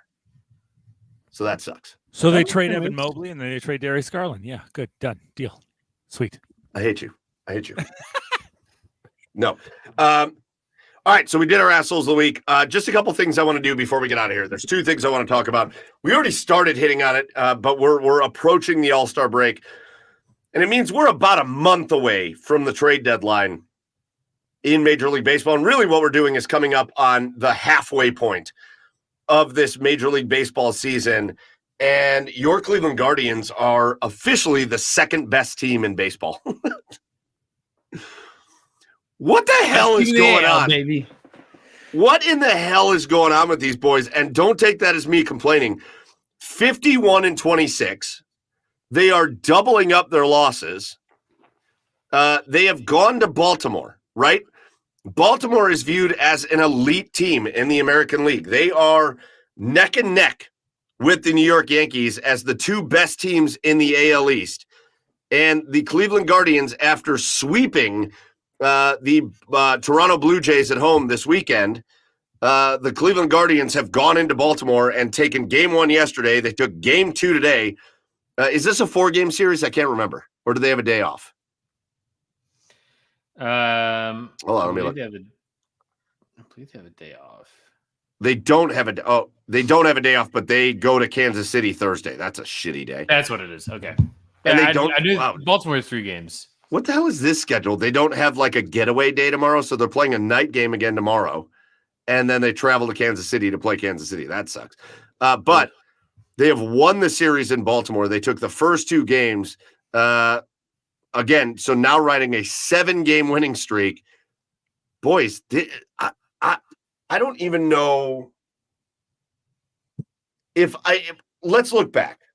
Let's look back to that interview. I'm going to talk about this interview we did with Jim Rosenhaus for the rest of time, I think. Because Jim, I think it's what an interview that turned out to be. I really do think it's the most insightful interview we have ever gotten out of anybody. If you go back to our preseason interview with Jim Rosenhaus. I don't remember what episode it was. Joey, can you look that up? I don't remember what episode it was, but we did a preseason interview. It was the week before the Guardians season started. And Jim Rosenhaus told us all these reasons why things were going to be just a little bit different for the Guardians this year. And fucking everything he said has been right. What is it? Episode 206. 206. We're at 218 now. Go back to episode 206 and listen to the interview we did with Jim Rosenhaus. Everything the man said has come to fruition this season so far. And here we are, guys. We're about halfway into the season. The Cleveland Guardians have the best record in the American League. The only team with a better record, or a better winning percentage at least, is the Philadelphia Phillies. I don't know, man. I don't know. It's amazing. What season even compares to this? In the regular season. You have to go back to the 90s. Right. I mean, you have to go back to the 90s for something that compares to this. Because if they keep playing like this, they're a 100-win baseball team if they keep playing like this. Yeah. More than that. It's wild. They're at 51, and we're not even halfway. Game? Yeah, not even halfway. I mean, the team's absolutely on fire, incredible. They have a sizable lead in the Central now. I think it's at 7.5, 8.5 games, something like that. 8.5 games. They just keep coming back. There's never a game they're out of. I don't have the stats in front of me, but their comeback from a deficit that results in a win has to be incredible. That record. But they're just so consistent, and that's the thing that I think we've lacked in teams, not because of Tito, but under the Tito era, is consistency with hitting. And I just can't recall a team that has been this. There hasn't been like a cold streak. Like certain players have gone on cold streak. Like Andres Jimenez was just on one the past month. Bo Naylor was on for one for a little while, and so you have these players that will go out, but like. And that's natural, but like you don't have the entire team going on a cold streak. Like there are hits going every night. Stephen Kwan, once he qualifies, I think he's like 20 at bats out from qualifying, is going to be an MVP. He's got to be in MVP discussions. Oh, for sure, 100%. He's I don't think. gotta be. I think Aaron Judge or Juan Soto are probably the leaders, and they will just continue to be that. But Jose Ramirez deserves to be in that. He sure does. You have what's he got? 72, 74 RBIs or something on the season. Crazy. He's got an RBI a game. Yeah. Jose Ramirez is on an RBI a game pace. Jose Ramirez is on pace for 162 RBIs. For perspective, like Connor McDavid, which I think we can confidently say is like the best of the NHL players right now. He's like a point per game kind of guy. More than that, maybe. For Jose Ramirez to do an RBI per game, get out of here. That's insane. Chad, sorry, I got real excited about that. You look like you were going to say something. Go for it. No, I mean, I said Stephen Kwan is going to be the next guy who's hit 400. He's going to be that guy. I mean, my hot take at the beginning of the season with the Guardians was I thought Stephen Kwan was in for a comeback season. Yeah, after that, and because I had so much confidence. Yeah, I have so much confidence in the way Stephen Kwan swings the bat that he's just a guy that can drive the ball, and it's showing now. Halfway through the season, it's showing now. I mean, there's no reason to think that right now that Stephen Kwan can't keep this up. I mean, will he hit 400? I don't know, but no, he won't. Average isn't going to dip below 350. I mean, he certainly can be a 350 guy. Because he's that good of a hitter. We saw it. I mean, we saw it in 2 years ago.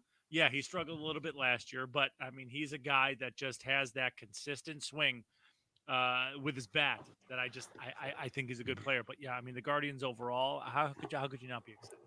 Man, I think they're just two pieces. I think again.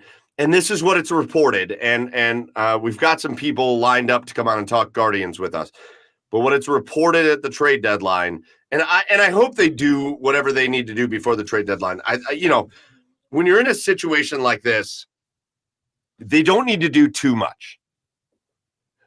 A corner outfielder needs to be a priority, and I don't know what corner outfielder. They're not going to go out and get the biggest name, but like kind of a consistent corner outfielder should be a priority.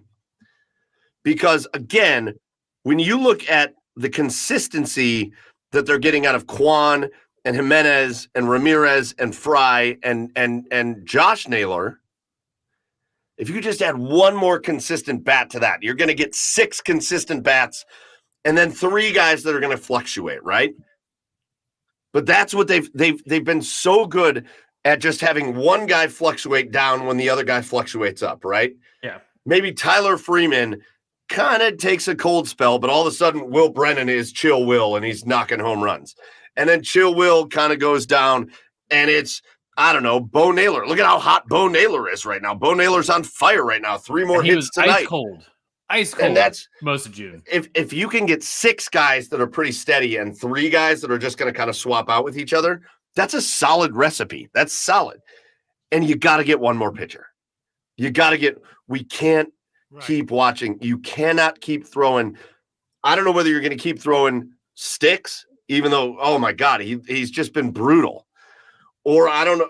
And he's hurt. He's clearly not 100% right. Or are you going to keep throwing Carlos Carrasco out there and he's just getting shelled every time he throws the ball? They got to get one more pitcher. They have to go get one more pitcher. That if they can do those two things at the trade deadline, leave the bullpen alone. Your bullpen is beautiful. It's a beautiful thing. It is a work of art. Sure like you've got these guys that you don't even like. I hate to even say it, but you're not even like missing them, right? You got like, how much have we relied on James Karinchak in the past? Right. Don't even miss him right now. Right. Like Hunter Gaddis is a stud, and Sam Hedges is pitching well. And these guys are killing it. And you've got the best closer in baseball. Leave the bullpen alone. Get a starting pitcher. Get a corner outfielder, and go win a World Series. Like that's got to be the goal. Well, that's another thing too, right? I mean, Tito, love Tito. We'll never say a bad thing about Tito, but if there was one criticism that was pretty warranted about Tito, is he was kind of a guy who was stuck in his ways. And he was a guy who would throw out Karinchak. Like, even if he was struggling, he was a guy who would still throw out Karinchak there. And Stephen Vogt has just used all ends of the bullpen this year, and it's paying off. Yes. It's totally paying off. Yeah. Totally different way to management. I think when Stephen Vogt goes to like Sips and Strokes, where you like paint a picture, and he literally just paints. I heard he frequents. Yeah, he just paints the names of everyone in the bullpen, and that's his masterpiece. I do think though it's interesting. Like you do finally have like a bit of transition. He loves Sips and Strokes, by the way. Huge Sips and Strokes guy. You do have a transition of leadership though in this clubhouse. Like you really have Josh Naylor as like I think a very vocal, prominent, like we have offensive leaders now.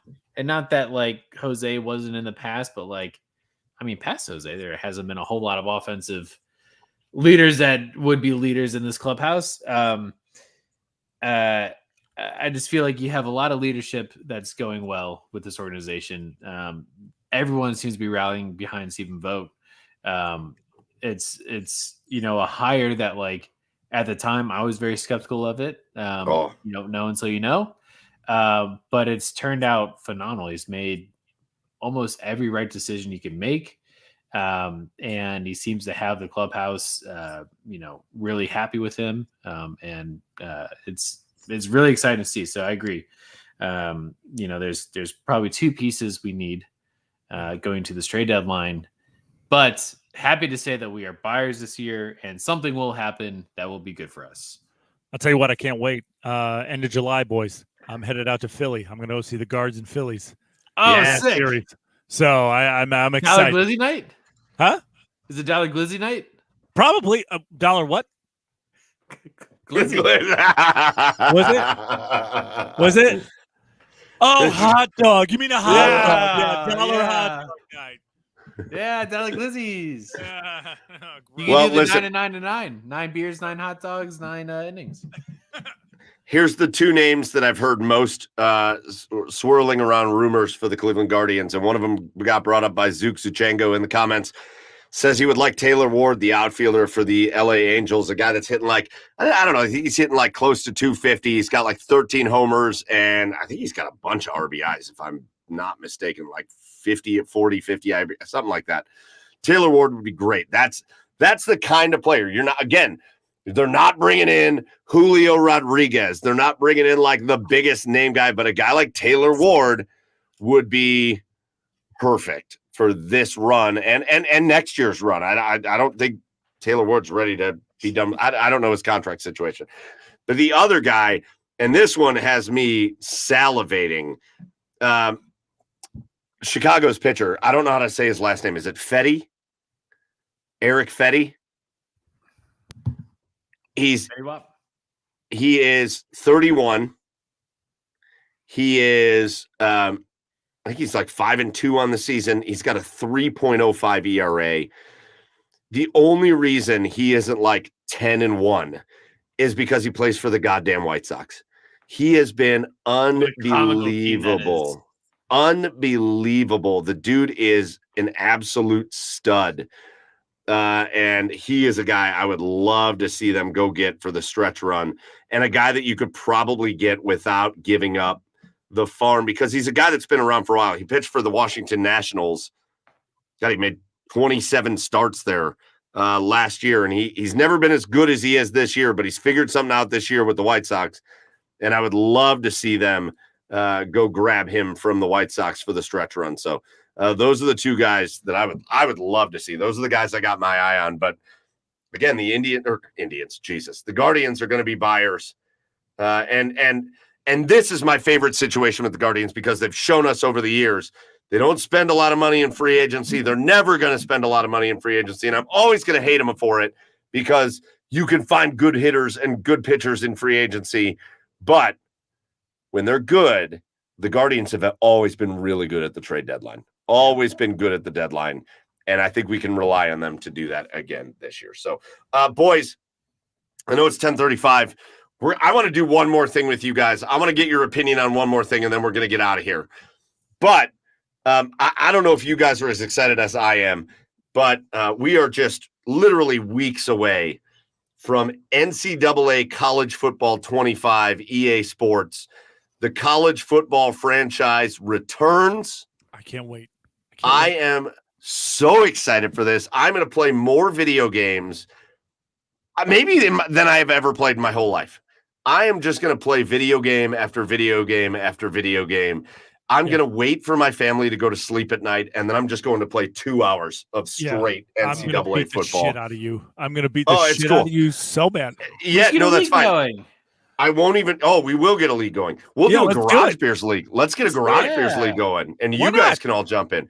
Sure. I don't give a shit. I don't give a shit if I lose every game. I'm so excited for this. Same here. It was my favorite video game of all time. Oh, it's the greatest. It's the greatest. But they came out. I don't know if you guys saw this today. They came out with an awfully controversial list today, did EA Sports and College Football 25.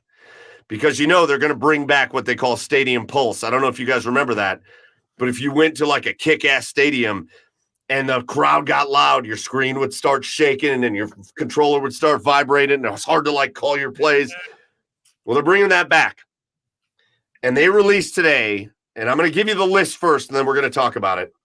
The top 10 toughest places to play in college football. Oh, shit. And there are some really good ones on this list, and there are some ones that I think are outrageously bad. So let me go through the list first, and then let's talk about it. Number 1, Maryland. Number 10. What did you say? I said Maryland. Maryland.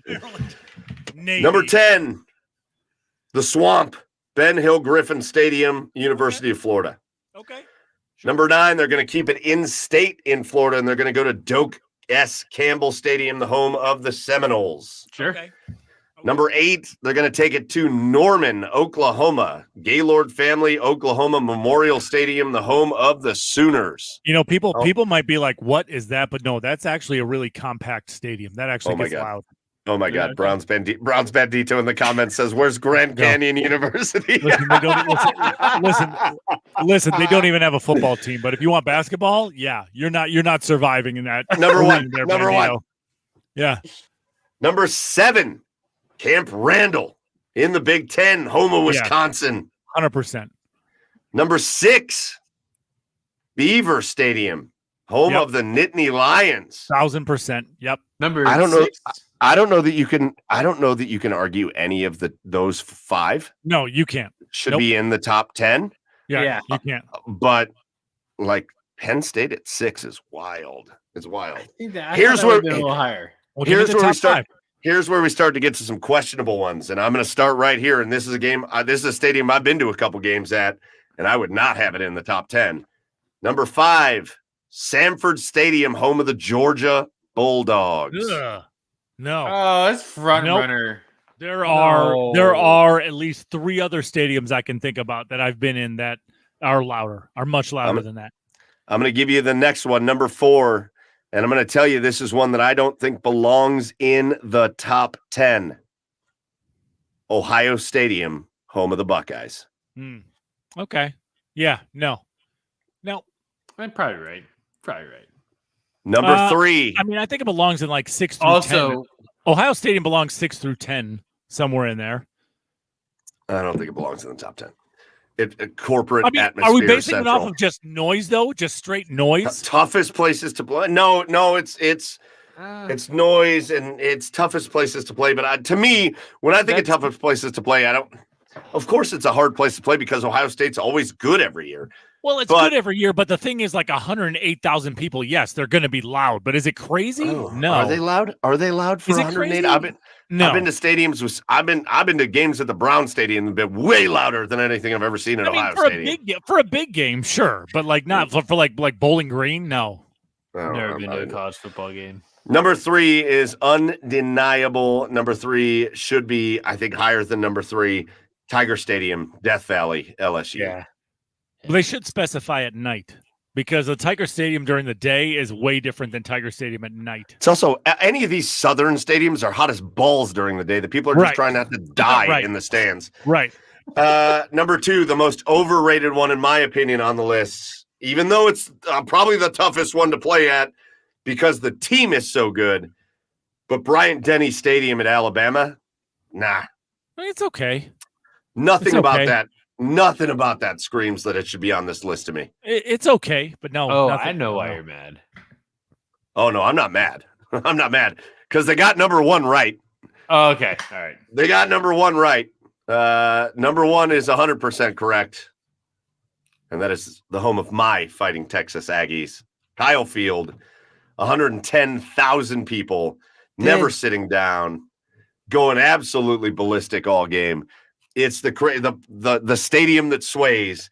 Kyle Field is number 1 on the list. That was right. Michigan gets snubbed because it's very open and the way it's set up, it's not inherently loud. Is that why they get snubbed? Michigan and Ohio to me are the same thing. Michigan and Ohio State have the same. They're not the same stadium in that Ohio State should be way louder than it is because it's cavernous and everything stays in. But it's somebody said, who was it? Oh, Serge just said it right here. I think Serge was talking about. I don't remember. Ohio Stadium. It's too corporate now. Michigan's the same way. Yeah. Oh, why's your volume so low right now? What happened? I've worked 4 games at Michigan. And my ears, it is the only stadium, the big stadium I've ever worked in, that my ears don't come out ringing afterwards. Really? Yeah. Okay. Yeah. Interesting. All right, so those are the top 10. I'm going to give you my opinion, and then I want to hear your opinion. So here's my opinions. Bryant-Denny Stadium in Alabama should be out of the top 10. Sanford Stadium, Georgia, should be out of the top 10. The only reason those 2 stadiums are in it, and I enjoyed going to games at Georgia. Between the hedges, it's cool as hell. It ain't that kind of atmosphere. They're in this list because they're. Sorry. Oh, we're gonna get there. Bryant-Denny's got to go. Sanford's got to go. I think Beaver Stadium should be number 3 at Penn State. If I was ranking it, I'd say Kyle Field, I'd say Tiger Stadium, I'd say Beaver Stadium, 1, 2, 3. I wouldn't argue that at all. I think Camp Randall belongs, but I think it's probably pretty good at 7 there. Yeah, that's the right spot for it. To me, the Swamp, when they are good, is a top 5. The Swamp is top 5. When they are good, absolutely one of the toughest places to play. Ohio Stadium, if you're going to put Ohio State in the top 10 here, it's 10. And there's no other spot for it for me. Right. It's 10. I wouldn't put it over any of these other teams.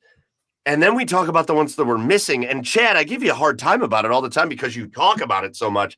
But in reality, Lane Stadium doesn't make this list. Listen, well, it's kind of like what you talked about with Florida. It's like we talked about with Florida, right? Lane Stadium, when Virginia Tech is good, absolutely is in the top 10. Absolutely is in the top 10. Listen, my alma mater is an SEC team. We're talking SEC. In my opinion, we're talking about 3 teams. We're talking about Texas A&M as far as toughest stadiums to play at. We're talking A&M. We're talking LSU. We're talking about Jordan-Hare Stadium at Auburn. How does that not make this list?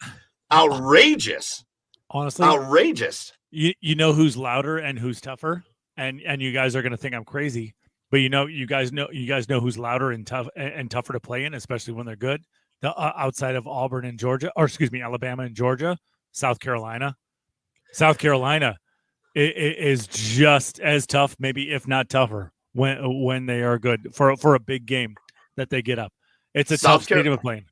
Actually, to me, South Carolina, I was actually just going to say this because I thought the team you were going to say is who Serge just brought up in the comment, Mississippi State with the goddamn cowbells. No, fuck no.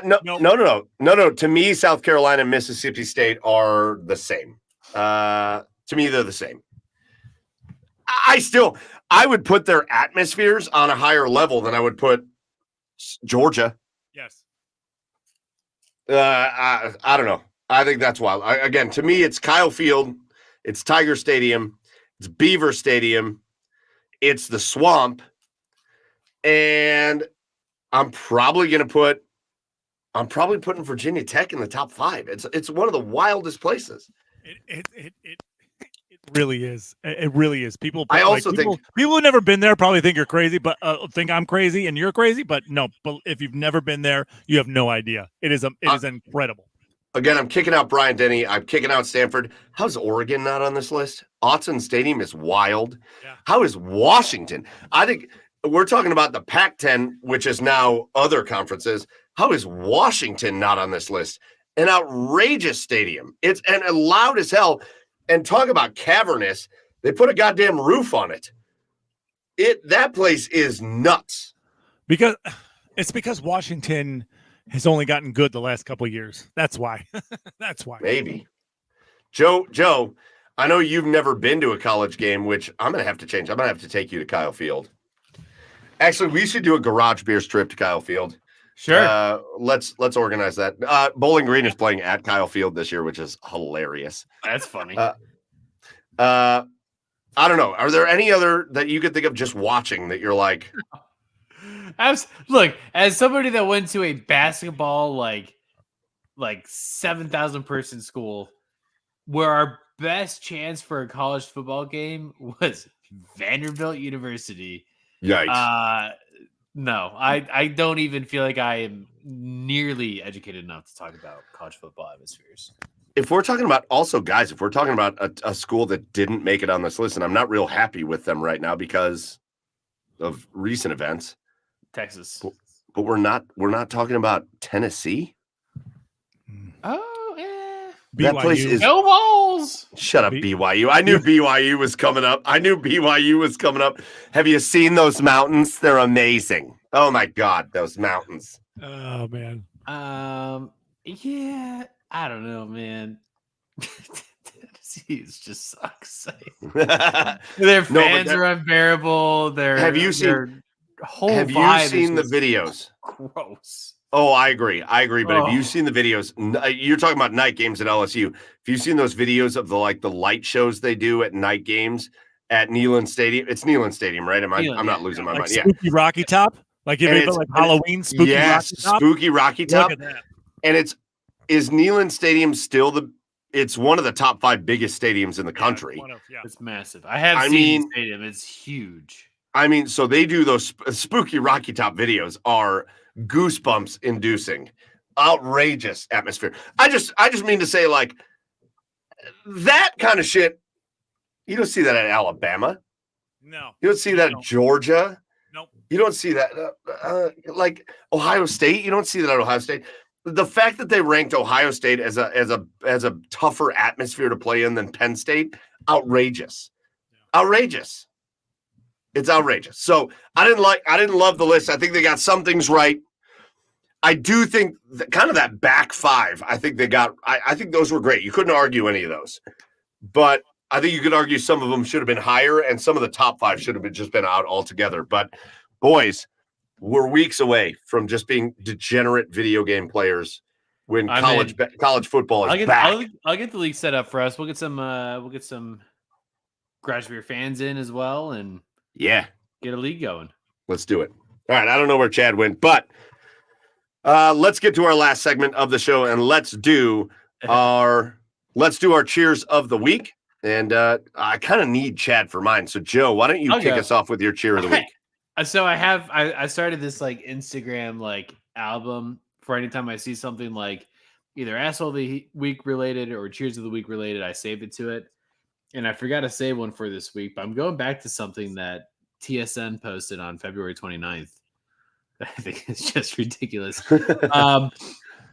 Texas Tech safety Tyler Owens at the NFL Combine sent this.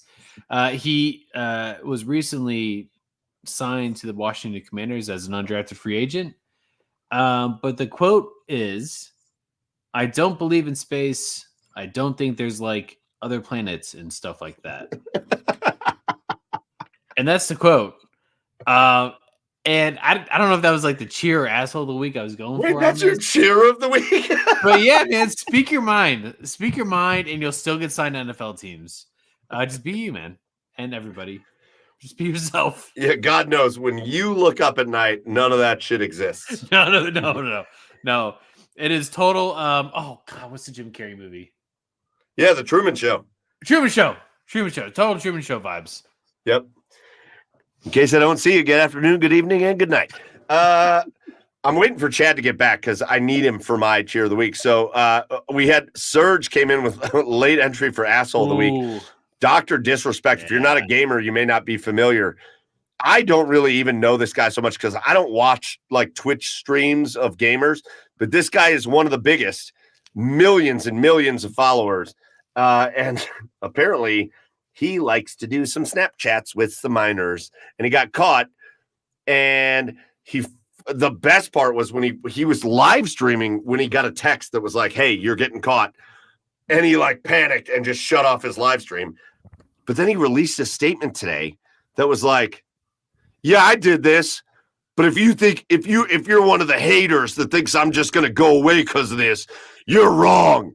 And I'm like, no. Bitch, this isn't somebody hating on you because you are a gamer. You were sending cock shots to a minor, and you knew it. Yeah. And you knew it. That's the worst part. And he's like, "If you know me, you know I wouldn't do this." And then it's like, "Oh, wait. Well, there's pictures. There's evidence. There's evidence of this." So, Chad, I said I needed you for my cheer of the week because I know Joe is not so much into this, but I am more and more into this as I continue to age because it's like I'm a little child all over again. And I'm going to take it to the world of professional wrestling for my cheer of the week. And Chad, I don't know if you saw this, man, but let me give you a little backstory. If you're not familiar with professional wrestling, don't give me the shit that we all know it's fake. It's just one of the TV shows I like to watch. And I know it's fake, but I like to watch it because I grew up with it. About a year ago,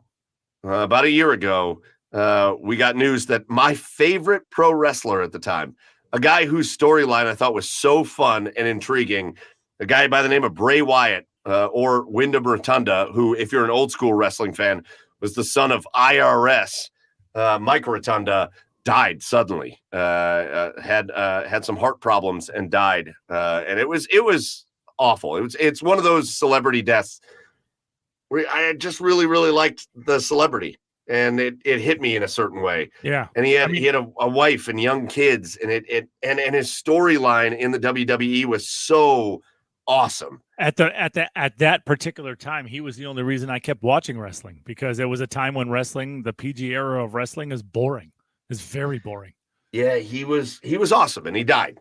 And he had a younger brother, Taylor Rotunda, who went by Bo Dallas, who had the worst gimmick in all of wrestling.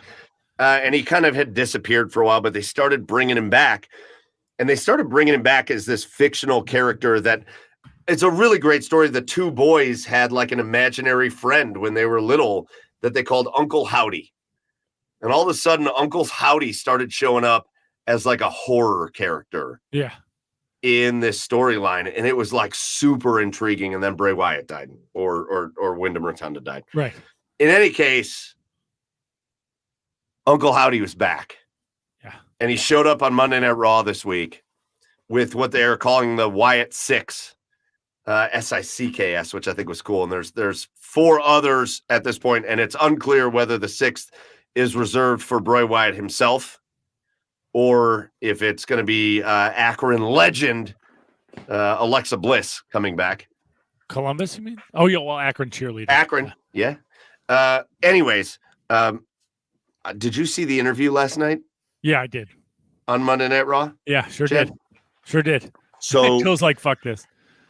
So they did this vignette, this pre-taped interview thing where Uncle Howdy was interviewing Bo Dallas, who is Taylor Rotunda, the younger brother.